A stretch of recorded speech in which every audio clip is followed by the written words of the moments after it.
And straightway in the morning, the chief priests held a consultation with the elders and scribes and the whole council, and bound Jesus and carried him away and delivered him to Pilate.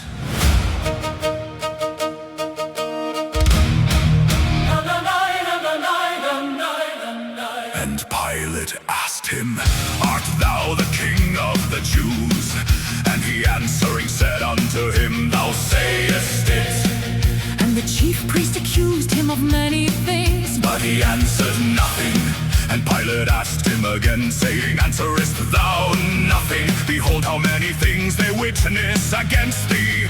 But Jesus yet answered nothing, so that Pilate marveled. Now at that feast he released unto them one prisoner, whomsoever they desired. And there was one named Barabbas, which lay bound with them that had made insurrection with him. "Will ye that I release unto you the King of the Jews?"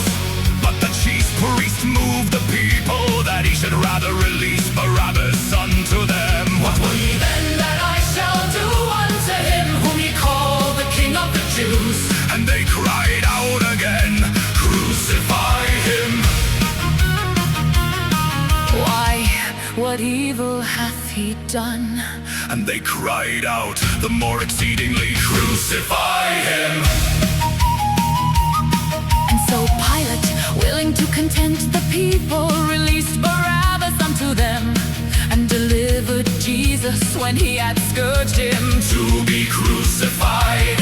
And the soldiers led him away into the hall called Praetorium, and they called together the whole band, and they clothed him with purple, and plaited a crown of thorns, and put it about his head, and began to salute him, "Hail, King of the Jews!" And they smote him on the head with a reed, and did spit upon him, and bowing their knees worshipped him. And when they had mocked him, they took off the purple from him, and put his own clothes on him, and led him out to crucify him.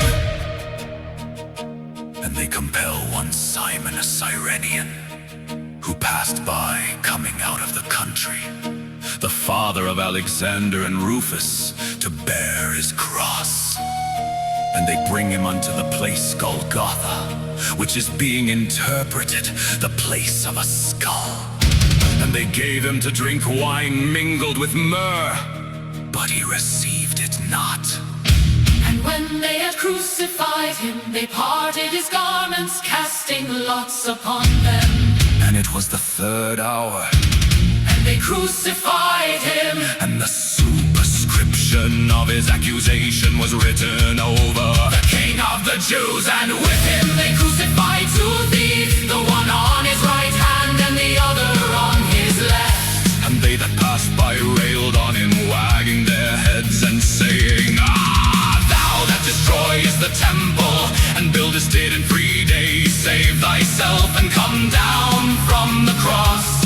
He saved others, himself he cannot save. Let Christ the King of Israel descend now from the cross, that we may see and believe.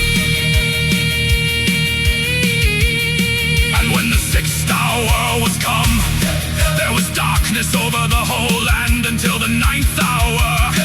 And at the 9th hour Jesus cried with a loud voice, saying, "Eloi, Eloi, lama sabachthani," which is being interpreted, "My God, why hast thou forsaken me?" And one ran and filled a sponge full of vinegar, and put it on a reed, and gave him to drink, saying, "Let alone, let us see whether Elias will come to take him down." And Jesus cried with a loud voice, and gave up the ghost. And the veil of the temple was rent in twain from the top to the bottom. And when the centurion, which stood over against him, saw that he so cried out, and gave up the ghost, he said, "Truly this man was the Son of God." There were also was Mary Magdalene, and Mary the mother of James, the lesson of Joses and Salome, and Joseph of Arimathea, an honorable counselor, which also waited for the kingdom of God, came and went in boldly unto Pilate, and craved the body of Jesus. And he bought fine linen, and took him down, and wrapped him in the linen, and laid him in a sepulchre, which was healed